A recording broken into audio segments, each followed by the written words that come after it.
Wheatstone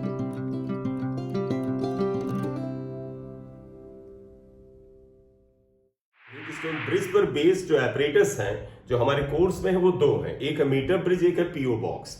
मैं गलत बोल गया, मीटर ब्रिज तो कोर्स में पीओ बॉक्स नहीं है जो पहले टाइम में था, हम लोगों ने किया हो, उसके प्रैक्टिकल भी किए हैं, आप लोगों में नहीं है। तो हम लिखेंगे experiments based on Wheatstone bridge. Wheatstone bridge, Wheatstone bridge पर बेस्ड जो एक्सपेरिमेंट्स हैं उनकी बात करें तो there are two experiments. One is metre bridge, ये बेटा इसी सिद्धांत पे काम करता है, और दूसरा है बेटा पोस्ट ऑफिस बॉक्स, इसे पीओ बॉक्स भी कहते हैं। दो है, हमें पढ़ना मीटर ब्रिज, और काफी अच्छे से है मीटर ब्रिज, आप में हर तरह में जेईई मेन से एडवांस से लेके हर जगह ये है कोर्स के अंदर, आपके नीट जेईई मेंस एडवांस सब जगह मीटर ब्रिज।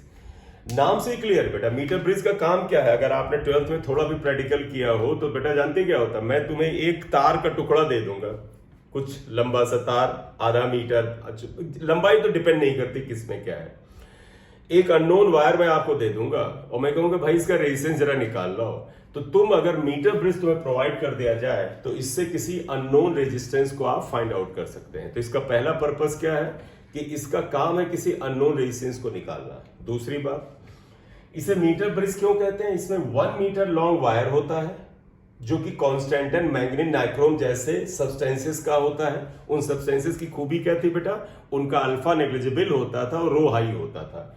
तो इसमें 1 मीटर लॉन्ग वायर होता है, और दूसरा ये व्हीटस्टोन ब्रिज पे कार्य करता है, इसलिए इसको मीटर ब्रिज कहते हैं। तो लिखोगे it has 1 metre long wire of constantan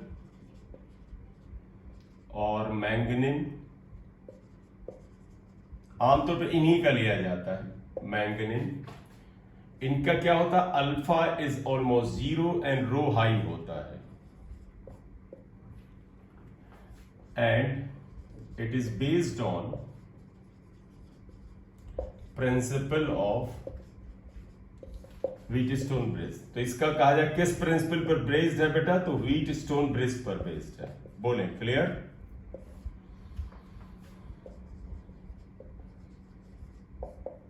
ये तो ये मैंगनीज कॉन्स्टेंटन वगैरह का 1 मीटर लॉन्ग वायर होगा, ये आएगा। इतना लिखो क्योंकि इसके बाद मुझे इसे बनाना है, और इसका जो हम थोड़ा सा डायग्राम बनाएंगे वो आपको बनाना आए ना आए लेकिन दिमाग में होना चाहिए, उसके बगैर सवाल होगा नहीं तुमसे, किसी से नहीं होगा। क्योंकि जो बेटा क्वेश्चन बनाया जाता है वो इसकी ज्योमेट्री के हिसाब से बनाया जाता है। It has 1 metre long wire of constantan और मैंगनीज, इनके लिए अल्फा नेग्लिजिबल होता है, रो हाई होता है। It is based on principle of Wheatstone bridge. आराम से, टेंशन की कोई बात नहीं। अब देखिएगा मीटर ब्रिज क्या होता है, अगर आप लैब में गए हो, मीटर ब्रिज में पॉपुलर एक्सपेरिमेंट है। अगर आप 12th में प्रैक्टिकल करने जाते हैं और इलेक्ट्रिसिटी का प्रैक्टिकल करना, तो सबसे पहले मीटर ब्रिज ही थमाया जाता है। तो इसमें मीटर ब्रिज में जानते क्या होता है, मैं तो बताऊं बेटा, एक आप समझिए वुडन या प्लाई का लगभग इतना, जैसे मैं हाथ से बना रहा हूं इतना चौड़ा ही बोर्ड होता है लगभग। तो मैं बोर्ड यहां नहीं बनाऊंगा, क्यों, मुझे वही चीज बनानी है जो तुम्हें न्यूमेरिकल में मदद करे।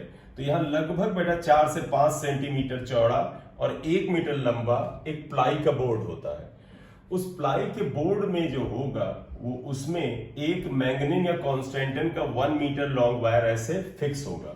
तो उस बोर्ड के ऊपर ऐसे बोर्ड होगा बेटा, ये ऐसे यहां पर, इसके ऊपर मैंगनीज का कॉन्स्टेंटन का wire 1 metre long wire A B fix होगा, ये आएगा। ठीक है, अभी मैंने इसको ए सी लिख दिया है, देख लेते हैं। तो ये आया, इस वायर की लंबाई 1 मीटर है, ध्यान रखिएगा। इसके बाद जानते क्या होगा, इस वायर को अगर हम पूरा मीटर ब्रिज बनाए तो इस वायर के इस एंड से एक एल्यूमिनियम के स्ट्रिप ले जाई जाती है। मतलब तुम्हारे पास जो बोर्ड होगा उसमें आमतौर पे तो ऐसे ही बनाया जाता है, लेकिन कई बार कंजूसी के चक्कर में एल्यूमिनियम के स्ट्रिप नहीं बनाते हैं, तो अब खर्चा बच जाता है। लेकिन लॉजिकली यहां पर एक एल्यूमिनियम के ऐसे स्ट्रिप होती है, एल शेप्ड है। अगर आप ध्यान दो तो देखो इधर भी एक एल्यूमिनियम के स्ट्रिप है, एल शेप एक स्ट्रिप है एल्यूमिनियम की। ये इन दोनों स्ट्रिप के बीच में यहां पर एक और एल्यूमिनियम की, वैसे तो कॉपर की भी ले सकते हैं, मेरा मतलब कंडक्टिंग मटेरियल की स्ट्रिप होती है। एल्यूमिनियम थोड़ा सस्ता पड़ता है तो आमतौर पर एल्यूमिनियम रखते हैं, कॉपर की ले लीजिए। इन दोनों स्ट्रिप के बीच में क्या होगा, एक और ऐसे ये स्ट्रिप होगी जो बिल्कुल सीधी होगी। ये इनमें जो ये इधर वाला जो गैप है, आप ध्यान देना बेटा, ये जो लेफ्ट में गैप है इसमें एक रेजिस्टेंस बॉक्स लगा दिया जाता है। रेजिस्टेंस बॉक्स बेटा एक बॉक्स होता है जिसके अंदर जो रेजिस्टेंस आप निकाल लेते बाहर वो रेजिस्टेंस काम करता है। तो यहाँ पर ऐसे बॉक्स में रेजिस्टेंस लगे होते हैं, एक की निकाल लीजिए। अगर आपने 2 ओम निकाला तो 2 ओम का रेजिस्टेंस यहाँ काम करता है। शॉर्ट में मैं इसे आरबी लिखता हूं, आर का मतलब रेजिस्टेंस, बी का मतलब बॉक्स। और ये बेटा P upon Q equal to R by S में से जो R था रेजिस्टेंस, नॉन रेजिस्टेंस, उसको रिप्रेजेंट करता है। क्यों? क्योंकि आप बताइएगा बेटा, इस रेजिस्टेंस बॉक्स में से अगर आपने 5 ओम का रेजिस्टेंस निकाल लिया तो इसका मतलब तुम्हें पता चल गया सर हमने यहां 5 ओम का रेजिस्टेंस जोड़ा हुआ है। क्लियर? तो ये नॉन रेजिस्टेंस हुआ। अब एक चीज समझिएगा, मैंने कहा था इसका काम है एक अननोन रेजिस्टेंस को डिटरमाइन करना। व्हाट इज द बेटा main functioning of the meter bridge? It is used to determine the unknown resistance. तो जिस अननोन वायर को मैंने तुम्हें दिया है उसको तुम इस दूसरे गैप में लगा दो, इसको आप यहां लगा दें ये, और इस अननोन वायर को हमने एस से लिखा है। याद करो अभी हमने जो बताया था उसमें कहा था एस इज अननोन रेजिस्टेंस। बोले क्लियर? आवाज आई? एक सेकेंड, वो एक सेकेंड, ब्लूटूथ हट गया वहां से। अब आई आवाज? एक सेकेंड, ब्लूटूथ हटा है थोड़ा। नहीं, वॉइस तो क्लियर है एक्चुअली, इस साइड से ब्लूटूथ। हाँ अब आ गया। चलिए अब आप फिर से बोलिए, आवाज आ रही है? अरे एक सेकंड रुक ही जाना, क्योंकि मुझे तो आवाज क्लियर नहीं आ रही। अब आ गया। नहीं ठीक है, तुम लोग नहीं बेटा, बात समझो, मतलब तुम्हारी आवाज आ रही, मेरे इसमें ब्लूटूथ में नहीं आ रही थी ना तो आवाज सुनाई नहीं थी, मैं स्पीकर पर रखना पड़ता। एनीवेज जितना बनाया समझ गए। चलिए इसके बाद जो ए और सी है इससे यहाँ एक सेल लगाया जाएगा। सेल के बगैर तो सर्किट काम ही नहीं करना है। ये की होगा, एक सेल होगा, पॉजिटिव नेगेटिव सेल होगा। और फिर आप समझिएगा इसमें ये जो स्ट्रेट स्ट्रिप थी कॉपर या एल्यूमिनियम की, इसके बीच में एक यहां एंड होता है, ये पॉइंट होता है, इसे हम बी से लिख रहे हैं। और यहां से एक हम गैल्वेनोमीटर लगाते हैं, गैल्वेनोमीटर।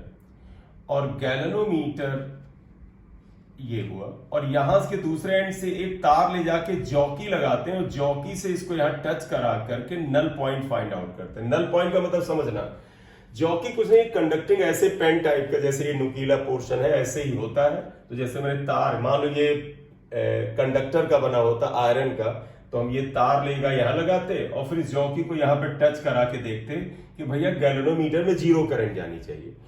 अगर बेटा इस गैल्वेनोमीटर में किसी जगह जॉकी को टच कराने में 0 करंट जाती है तो तुम बताओ बेटा गैल्वेनोमीटर में 0 करंट का मतलब व्हीटस्टोन ब्रिज बैलेंस्ड है। बोलिए क्लियर? तो जब मैं तुमसे कहूं we are actually searching the null point, null point का मतलब हुआ कि एक ऐसा पॉइंट जी जहां पर टच कराने पर गैल्वेनोमीटर में जाने वाली करंट 0 हो जानी चाहिए, और जैसे ही 0 होगा आप कहोगे null point is achieved. Null point एक खास गिवन रेजिस्टेंस के लिए एक ही जगह आएगा, 2 जगह नहीं मिल सकता, किसी पर्टिकुलर जगह। जहां पे जॉकी को टच करा, इस पॉइंट को मैं डी से भी डिनोट कर लेता हूं, डी से।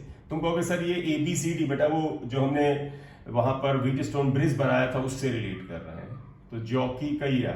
तो समझिएगा, अगर मान ली इस पॉइंट डी पर जॉकी को टच कराने से नल पॉइंट आया, तो आप देखो मीटर ब्रिज की लंबाई A से C तक जो थी वो 1 मीटर या 100 सेंटीमीटर थी। अगर ये लेंथ L आ जाए तो तुम कहोगे कि बेटा लेंथ L कहां से मेजर करेंगे?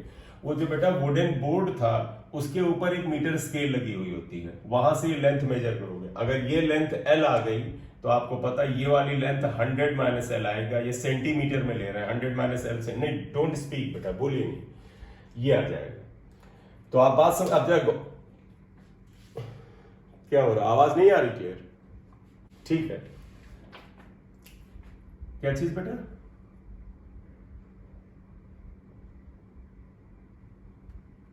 अच्छा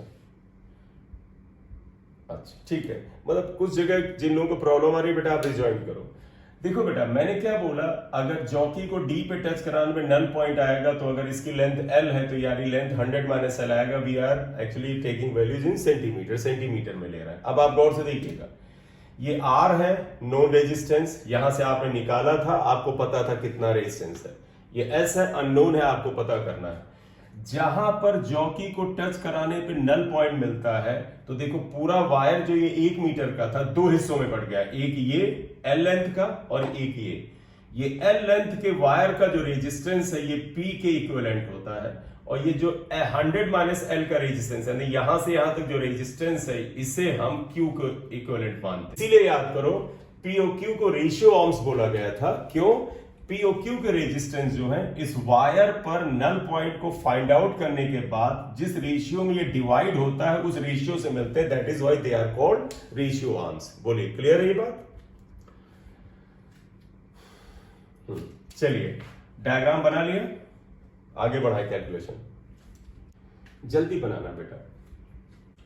are is known resistance, known resistance R है, ये हमने एक रेजिस्टेंस बॉक्स से डिनोट किया, रेजिस्टेंस बॉक्स की मदद से नोन रेजिस्टेंस निकाला है। एस अननोन रेजिस्टेंस है,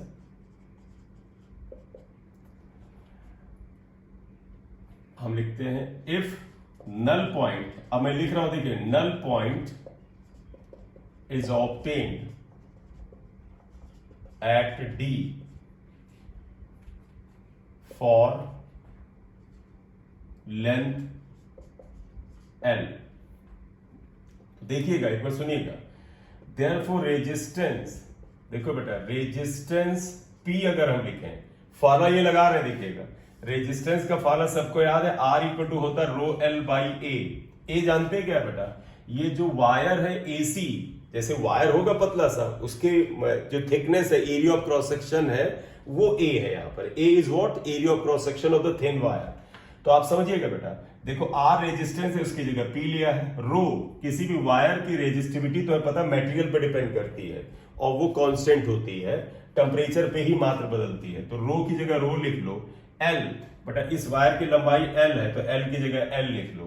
ए हमने माना है एसी वायर का एरिया ऑफ क्रॉस सेक्शन है, ए लिख लिया। चलो कोई बात नहीं, लिखो। चलिए मैं तो बताऊं एक सेकंड, ये आया। अब आइएगा रेजिस्टेंस क्यू। देखो बेटा ये डी से सी तक जो तार है इसकी लंबाई का रेजिस्टेंस क्यू है, तो बताओ यही वाला फॉर्मूला का R equal to rho L by है। रो की जगह रो लिखो, एल की जगह बेटा 100 माइनस एल आएगा ना, तो एल की जगह 100 माइनस एल आएगा अपॉन ए इक्वेशन 2। मैं तो बताऊं इस एक्सपेरिमेंट को करते कैसे थे, जानते हो? सबसे पहले आप रेजिस्टेंस बॉक्स से एक एप्रोप्रिएट रेजिस्टेंस बाहर निकालते हैं। मान लीजिए 1 ओम आपने बाहर निकाला, कितने नोटिफिकेशन भेजेंगे।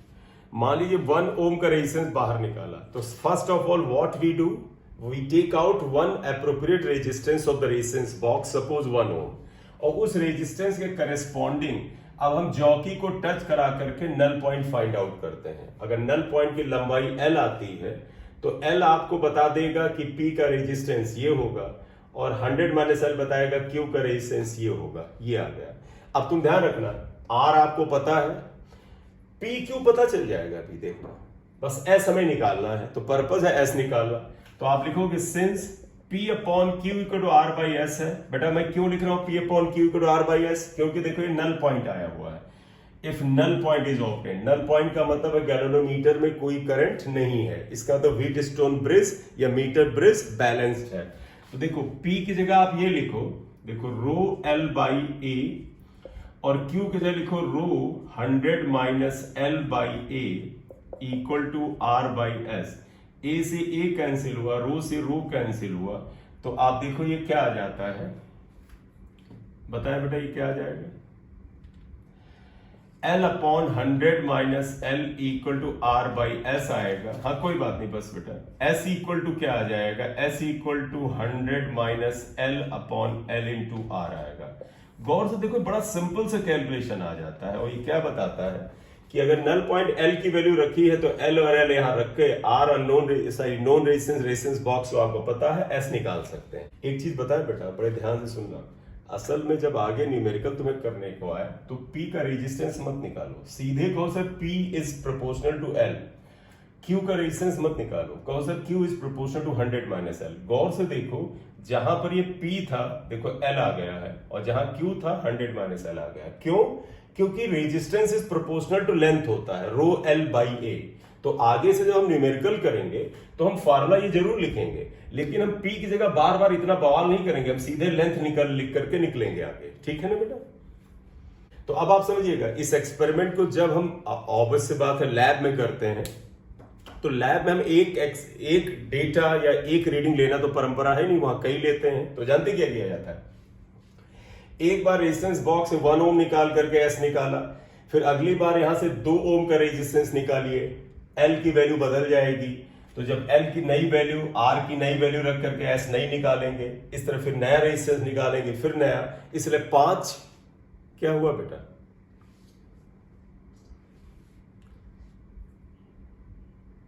वीडियो पॉज, जिसका पॉज है बेटा एक बार रिज्वाइन करके बताओ, अगर स्टिल पॉज तो मैं रिज्वाइन करता हूं।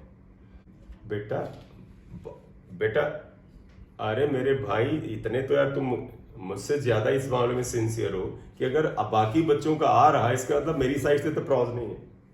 यार तुम लोग जिद्दी हो। एक सेकंड रुको, सभी लोग शांत हो जाओ। जिनका वीडियो पॉज है बेटा आप जरा जेंटल बने, अगर अन्य लोगों का नहीं पॉज है तो इसका तो मेरी साइड से प्रॉब्लम नहीं है, क्योंकि मेरी साइड से प्रॉब्लम होगी तो सबके लिए पॉज होगा। हाँ ठीक है, वापस आ जाओ। तो मैं एक्चुअली ये बता रहा था कि while doing experiment instead of taking one single reading we take 5 to 6 or 7 readings. तो आप R के डिफरेंट वैल्यूज के लिए L की डिफरेंट वैल्यूज फाइंड आउट करके S की कई वैल्यू निकालते हैं, मीन निकाल करके हम रेजिस्टेंस निकालते हैं। तो मैंने तुम्हें एक्सपेरिमेंटली बताया। एनीवेज, जब भी व्हीट स्टोन ब्रिज आएगा 2-3 टर्म और ध्यान रखिएगा। अगर वो तुमसे कहें लेफ्ट गैप, बाएं गैप में, तो बाया गैप ये होता है, ये लेफ्ट गैप है, ये राइट गैप है। तो वर्ड ये न्यूमेरिकल में मिल सकता है कि लेफ्ट गैप में ऐसा किया गया और राइट गैप में ऐसा किया गया। एक चीज और तुम्हें पता है, ये कोई मैंडेटरी नहीं है कि अननोन रेजिस्टेंस राइट साइड ही लगाया जाए। देखो, अननोन रेजिस्टेंस इधर लगे और नोन इधर जरूरी नहीं है। आप बड़ा क्लियर समझो। आप समझिए, बताइएगा। देखो हम लोग करते क्या है, इसका रेशियो इसके बराबर होता है। सिंबल पे मत जाओ। अब अगर मान लो ये एस हम यहां कर देते, ये एस हम इधर ही लगा देते, तो मैं समझाने के लिए बना रहे हैं। मान लीजिए हम एस इधर लगा देते, ये एस हो जाता, और आर इधर लगा देते, आर नोन है, आर इधर लगा देते, और यहां पर ये एल डैश आ जाता। तब तुम क्या कहते? तुम कहते सर इसका रेशियो एस अपॉन आर के बराबर होगा। कंसेप्ट है ये, इसका रेशियो इसके बराबर है। बोले क्लियर? ठीक है, वापस आइएगा। अब हम बात करना चाहते हैं कि मीटर ब्रिज जो है इसकी सेंसिटिविटी क्या है। तो लिखिएगा sensitivity of meter bridge. Sensitivity का मतलब होता है कि ये कितनी छोटी से छोटी करंट को करेक्टली मेजर करता है। एक तो ये आप मान सकते हो, हालांकि तुम कहोगे सर ये तो एक्यूरेसी हुई। तो सेंसिटिविटी का एक्चुअल में एक्यूरेसी से लेना देना होता है। तो सेंसिटिविटी का एग्जैक्ट मीनिंग क्या है वो मैं तुम्हें बता दूं। सेंसिटिविटी का मतलब होता है फॉर ए स्मॉल, आप कह सकते हैं for a small action there should be large reaction. मतलब अगर नल पॉइंट J पर यहां पर D पे मिल रहा है, आप समझो बेटा, अगर हमने यहां रेजिस्टेंस बॉक्स लिया था R और यहां अननोन रेजिस्टेंस S लिया था, तो एक रेजिस्टेंस बॉक्स रेजिस्टेंस के नल पॉइंट D पे मिल रहा है, तो तुम D से जरा सा बाईं तरफ केवल एक पॉइंट जॉकी को ले जाओ, या D से दाहिनी तरफ एक पॉइंट जॉकी को ले जाओ, तो गैल्वेनोमीटर बड़ी तेजी से 0 से डेविएशन दिखलाएगा। इसका मतलब ये बताता है कि अगर करंट में रत्ती भर चेंज होगा, यानी पोजीशन में रत्ती भर चेंज होगा, तो गैल्वेनोमीटर एक लार्ज डिफ्लेक्शन देगा। तो इसका मतलब है तुम्हारा डिवाइस सेंसिटिव है। तो ये तो मैंने तुम्हें प्रैक्टिकल वे बताया, इसका कोई खास महत्व नहीं है। ये तो जब आप प्रैक्टिकल करते हो ऐसा होता है, तब आप पूछते हो, तो हम बताते हैं कि भैया इसलिए हुआ क्या। नल पॉइंट से जॉकी को बड़ा स्लाइटली लेफ्ट और राइट डेविएट करने पर या हटाने पर गैल्वेनोमीटर में बहुत ही तगड़ा डिफ्लेक्शन अगर आता है, तो आप कहते हो डिवाइस इज सेंसिटिव। इसका उल्टा करो, अगर आपको सर हम जॉकी को बाएं दाएं अच्छा खासा यहां से उठा के यहां ले आए, यहां से उठा के यहां ले आए और देखते हैं इसका नल पॉइंट में कोई खास परिवर्तन नहीं आ रहा है, तो इसका मतलब डिवाइस लेस सेंसिटिव है। बोलिए क्लियर? नहीं, कुछ नहीं फर्क पड़ेगा यार पोजीशन से, बस ये हो जाएगा कि जब तुम इसको इधर ले जाओगे और इसको इधर ले जाओगे तो ये 100 माइनस एल वाला डेटा इधर आने लगेगा, एल वाला इधर आने लगेगा, क्या फर्क पड़ेगा, है ना। चलिए सेंसिटिविटी आप ध्यान रखिएगा, सेंसिटिविटी ऑफ मीटर ब्रिज क्या क्या होता है, तो आप ध्यान रखिएगा सेंसिटिविटी का हम फिजिकल मीनिंग बता चुके हैं, अब हम मैथमेटिकल मीनिंग आते हैं। सुनिएगा, ये मीटर ब्रिज सबसे ज्यादा सेंसिटिव उस समय होता है जब पी और क्यू का और आर और एस का ऑर्डर सेम होता है। मतलब आप समझिएगा, आप जरा देखिएगा, अगर P और Q का हम एक डेटा ले रहे हैं, जरा गौर से देखिएगा, P को अगर मैं 2 ले लूं, Q को अगर मैं 5 ले लूं, तो इनका रेशियो 2/5 है। R को अगर मैं 2000 ओम ले लूं और S को मैं 5000 ओम ले लूं, तो देखो ये भी 2/5 आता है। तो अगर P और Q 2 और 5 है, R और S 2000 और 5000 है, तो भी देखो 2/5 इक्वल टू 2/5, यानी व्हीटस्टोन ब्रिज बैलेंस आ रहा है, मीटर ब्रिज बैलेंस आ रहा है। तुम कहोगे तो फर्क क्या हुआ सर, अच्छा तो है? नहीं, ये लेस सेंसिटिव है। क्यों?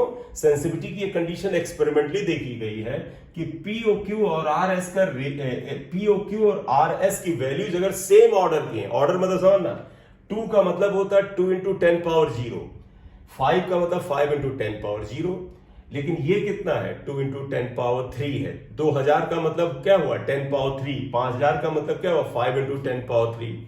तो जब इसे 2 और 5 लेते हैं तो इनका 10 की पावर का ऑर्डर जो है वो 0 है, और ये 2000 5000 इनका ऑर्डर 10 पावर 3 है। इसका मतलब इस समय व्हीटस्टोन ब्रिज बैलेंस जरूर है लेकिन ऑर्डर सेम नहीं है। तो ये देखा गया है ब्रिज बैलेंस जरूर होगा इस समय, लेकिन बहुत सेंसिटिव नहीं होगा, और जब सेंसिटिव नहीं होता है तो कहीं ना कहीं एक्यूरेसी पे भी फर्क आता है, यानी बड़ी एक्यूरेट वैल्यू नहीं देगा। तो ओवरऑल आप समझिएगा, मैंने तुम्हें समझाया है, इसका मीनिंग समझिएगा। व्हीटस्टोन और meter bridge is sensitive if P, Q, R and S are of same order। बोलिए क्लियर? ठीक है, तो पहला क्या हुआ आप लिखिएगा, पॉइंट वाइज लिखते हैं, व्हीट स्टोन ब्रिज, और ऑब्वियसली बात इस पर बेस जो एपरेटस होगा वो भी होगा, और meter bridge is sensitive if P, Q, R and S are of same order। मतलब इन रेजिस्टेंसेस का ऑर्डर सेम होना चाहिए, 10 की पावर सेम होनी चाहिए। सेकंड समझिएगा, ये ब्रिज हाईली सेंसिटिव होगा, एक्सट्रीमली सेंसिटिव होगा अगर P, Q, R, S की वैल्यू सेम आ जाए। P मतलब P अगर 2 है, Q भी 2 हो, R भी 2 हो, S भी 2 हो, तब तो ये जबरदस्त सेंसिटिव होता है। तो लिखोगे it is extremely sensitive if P, Q, R and S are equal, अगर इक्वल होते हैं या सेम होते हैं।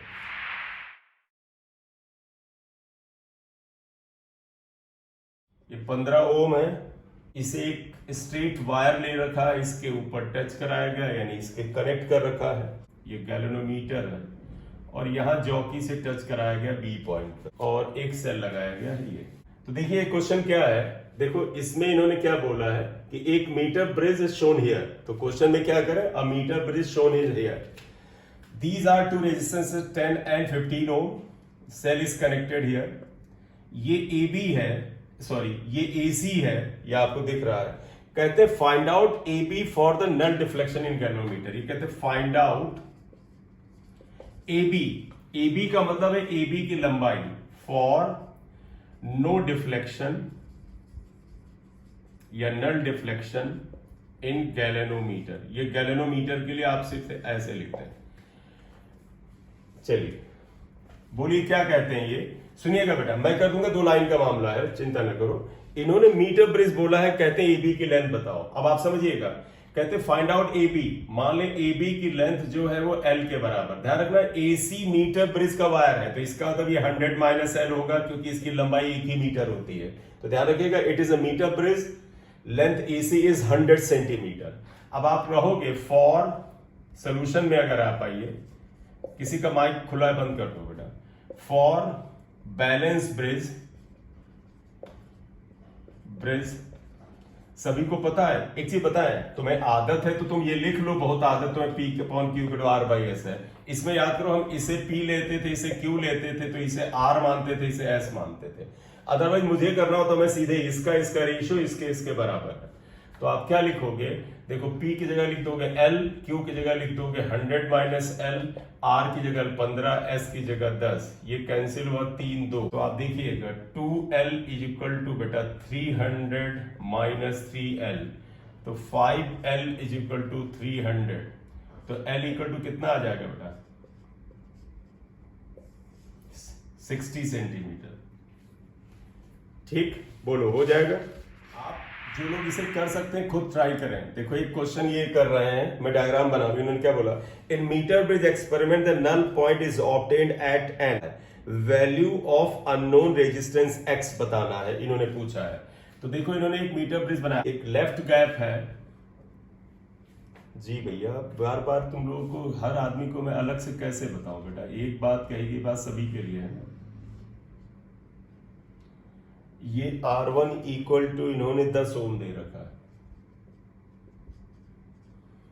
ये X अननोन है, ये इन्होंने, हाँ ठीक है, X ना मिला हो तो मैं फिर बोल दूं, लेकिन एक बार जब बात बोली जाओ सभी के लिए है ना। ये X अननोन पूछा है इन्होंने, तो क्वेश्चन में ये डायग्राम बनाया इन्होंने। यहां से एक सेल लगाया है, देखो बेटा ये एक सेल लगाया है, प्लस है माइनस है, और इन्होंने ले जाकर के यहां पर नल पॉइंट फाइंड आउट किया है। देखो गैलोनोमीटर से नल पॉइंट फाइंड आउट किया है, ये गैलोनोमीटर, और इस नल पॉइंट को N से डिनोट किया है। ये इसकी वैल्यू इन्होंने 40 दे रखी है, 40 सेंटीमीटर। ठीक है, तो देखिए सोल्यूशन में आते हैं। इन्होंने बोला क्या है, मैं रिपीट कर दूं क्वेश्चन। इन्होंने कहा इस ब्रिज अरेंजमेंट में रेजिस्टेंस ये R1 10 है, ये अननोन रेजिस्टेंस X है, ये तुम्हें फाइंड आउट करना है। ये मीटर ब्रिज है, मीटर ब्रिज के इस एंड को अगर A लिख लो, इसको C लिख लो, तो पूरे की लंबाई बेटा आपको पता है AC इक्वल टू 100 सेंटीमीटर होता है। इन्होंने कहा गैलोनोमीटर की मदद से जब नल पॉइंट N पे पाते हैं तो नल पॉइंट की ये जो लेंथ है 40 सेंटीमीटर आती है। तो कहते हैं X बताओ। अगर नल पॉइंट यहां मिल रहा है तो ये तुम्हें पता क्या होगा, ये 100 माइनस 40 यानी 60 के बराबर होगा, ये आएगा। वी नो दैट, आप सभी को पता है कि बैलेंस ब्रिज के लिए, बट आपको सब देखो, अगर तुम्हें शौक है P upon Q R by S रखने के लिए, देयरफॉर P इसे मानते हैं। मैंने बताया था रेजिस्टेंस को सीधे लेंथ लिखो, 40 है 60। R का मतलब ये हुआ, देखो P upon Q R by S, R equal to हुआ 10 अपॉन X, निकालो क्या आता है, सॉल्व करो और आंसर बताओ क्या आता है।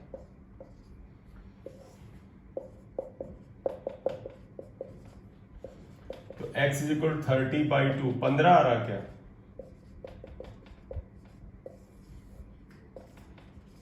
15 ओम आएगा। तो x equal to 15 are connected in the left gap of a metre bridge balanced a 10 ohm resistance in the right gap. मतलब लेफ्ट गैप वाला नहीं दिया, राइट गैप का 10 ओम दे रखा। इसका मतलब लेफ्ट गैप में रेजिस्टेंस पता नहीं है, राइट गैप में रेजिस्टेंस 10 ओम है। मीटर ब्रिज का डायग्राम तुम्हारे दिमाग में है। At a point which divides the wire in the ratio this, यानी जो PQ का रेशियो होता था ये इतना होता था। If the length of the wire is 1.5 meter, देखो इसमें ये रेशियो दे रखा है, तो अगर आप देखें P अपॉन Q एक तरह से 3/2 दे रखा है ना। अब लिखोगे since P upon Q equal to R by S होता है, तो 3/2 इक्वल टू R अननोन है, और S की जगह पर इन्होंने 10 दे रखा है, क्योंकि राइट गैप में 10 लगा है ना, तो मैं उस हिसाब से चल रहा हूं। तो आप देखें तो ये कितना हो जाएगा, R इक्वल टू क्या हो जाएगा, 15 आ जाएगा, फिलहाल 15 ओम। तो देखो बेटा, इसकी ये आ गया, ये इतना आंसर आया कि 15 ओम है। इसकी लेंथ है, इसकी लेंथ 1.5 मीटर दी है। इट्स लेंथ जो दे रखा है that is equal to 1.5 metre.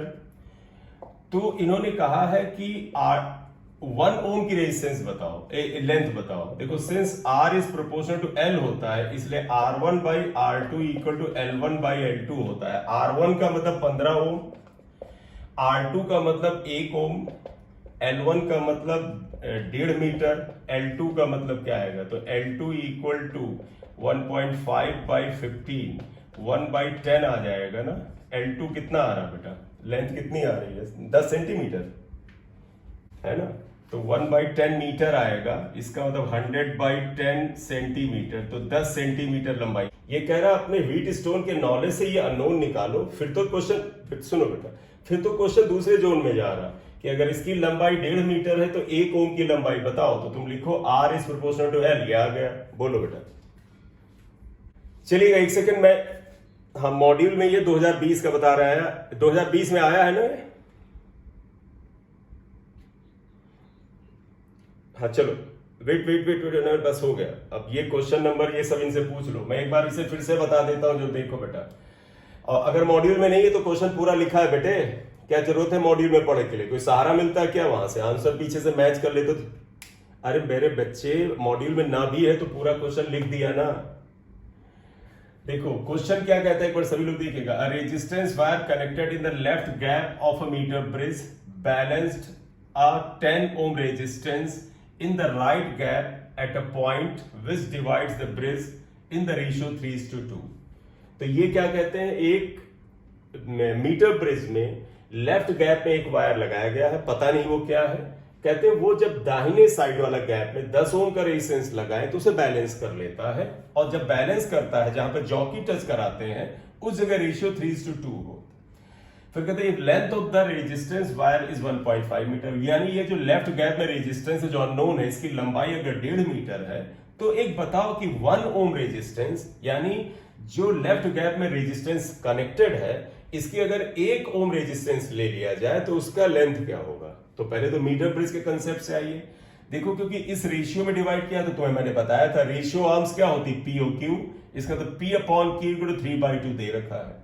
Balance bridge में क्या था, पी क्यू का रेशियो आर एस के बराबर है। याद रखिएगा, आप डायग्राम दिमाग रखो, बार बार डायग्राम बनाओ, ये तो सही बात नहीं है।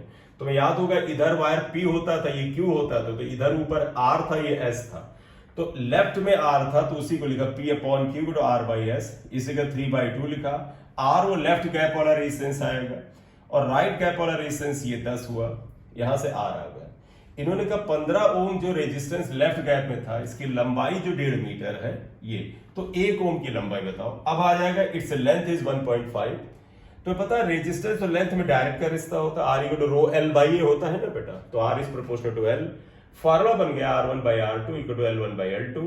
R1 is how much, 15, L1 is what 1.5 दे रखा है, R2 1 ओम क्वेश्चन में दे रखा है, और इसकी लेंथ बतानी, सॉल्व कर लो, 10 सेंटीमीटर आ जाएगा। Clear, Wheatstone bridge meter bridge ये हो गया। अब इसके बाद हम तुमसे इक्विवेलेंट रेजिस्टेंस करना चाहते हैं और फिर कॉम्बिनेशन ऑफ सेल करेंगे। वो अगर हो जाता है तो सिर्फ पोटेंशियोमीटर हमारे पास बचता है आखिरी में करने के लिए। कुछ लोग हेडिंग डाल दो, एक लिखो कॉम्बिनेशन ऑफ रेजिस्टेंसेस।